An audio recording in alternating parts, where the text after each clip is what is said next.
Shalom, Bapak Ibu, Saudara-saudari yang terkasih dimanapun berada. Salam jumpa kembali dalam program Hikmat Pagi GKI Karangsarus Semarang. Puji dan syukur pada Tuhan untuk hari baru yang boleh Tuhan berikan hari ini, itu hanya karena anugerah-Nya. Bila sebentar kita akan melanjutkan aktivitas kita, bolehlah kita melandasinya dengan membaca dan mendengarkan sebagian dari firman Tuhan. Renungan firman Tuhan pada hari ini akan disampaikan oleh Saudara Lukas Anwar Kristianto. Marilah kita datang pada Tuhan, kita mohon berkat tuntunannya, mari kita berdoa. Bapa yang baik, kembali kami datang kepadamu. Kami mengucap syukur untuk hari baru yang boleh Engkau berikan pada kami hari ini. Itu semua adalah anugerah dari Tuhan. Bapa, bila sebentar kami akan membaca dan merenungkan sebagian dari firman Tuhan, kami mohon Tuhan boleh tuntun kami, sehingga apa yang boleh kami dengar, boleh menjadi tuntunan dan pedoman bagi kami hari lepas hari. Dan biarlah kami tidak hanya membaca dan mendengarkan firman Tuhan, tapi biarlah firman itu boleh menjadikan kami pelaku-pelaku firman Tuhan. Berfirmanlah ya Tuhan, kami siap untuk mendengar. Di dalam nama Tuhan Yesus Kristus kami berdoa dan kami mengucap syukur. Amin. Tema hari ini yaitu sarang penyamun. Bacaan diambil dari Matius pasal 21 ayat 12 sampai 17. Tapi kita akan fokus pada ayatnya yang ke-12 dan 13. Yang demikian bunyinya. Lalu Yesus masuk ke bait Allah dan mengusir semua orang yang berjual beli di halaman bait Allah. Ia membalikkan meja-meja penukar uang dan bangku-bangku pedagang merpati.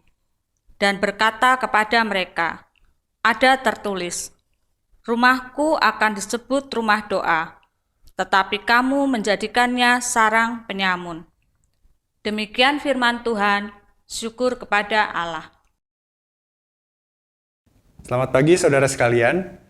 Saudara, Mark Dehan pernah menuliskan bahwa kerjasama sangat penting dalam bisnis dan industri. Ia mengutip Coop Magazine yang pernah memuat tulisan menarik sebagai berikut. Anda telah sering mendengar keluarga Tate. Mereka ada pada setiap organisasi. Ada yang namanya dictate atau mendikte, yang ingin mengatur segalanya. Ada yang namanya rotate atau memutar, yang ingin mengubah segala sesuatu. Ada yang bernama agitate atau mengguncang, yang ingin menciptakan masalah setiap kali ada kesempatan. Ada juga yang namanya irritate atau mengganggu, yang selalu membantunya. Saudara, ketika gagasan baru ditawarkan, hesitate atau yang namanya meragukan dan vegetate atau yang bernama kefasifan membuat hati menjadi tawar. Ada yang bernama imitate atau meniru, berusaha meniru setiap orang. Ada yang bernama devastate atau merusak, senang merusak. Dan ada juga yang bernama potentate atau penguasa, ingin menguasai.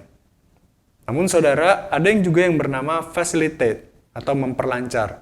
Ada juga yang bernama cogitate, memikirkan, dan meditate atau merenungkan. Mereka selalu menyelamatkan keadaan dan berhasil menggerakkan semuanya untuk bekerja sama. Saudara, manakah yang lebih sering terjadi dalam kehidupan gereja? Apakah keluarga Tate yang negatif seperti dictate dan irritate, atau justru yang bernilai positif seperti facilitate dan cogitate? Saudara, kehidupan bait Allah di zaman Tuhan Yesus sungguh memprihatinkan.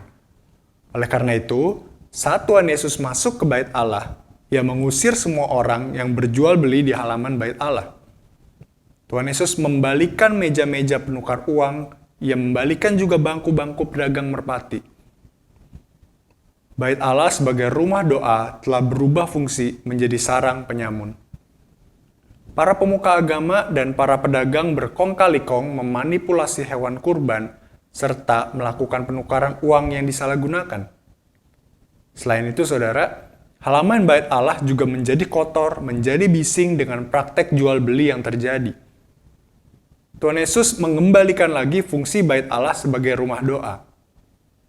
Peristiwa Tuhan Yesus menyucikan bait Allah menunjukkan bahwa tidak ada kompromi bagi siapapun untuk mencemari rumah Tuhan dengan motivasi dan praktik-praktik yang tidak sesuai dengan kehendak Tuhan.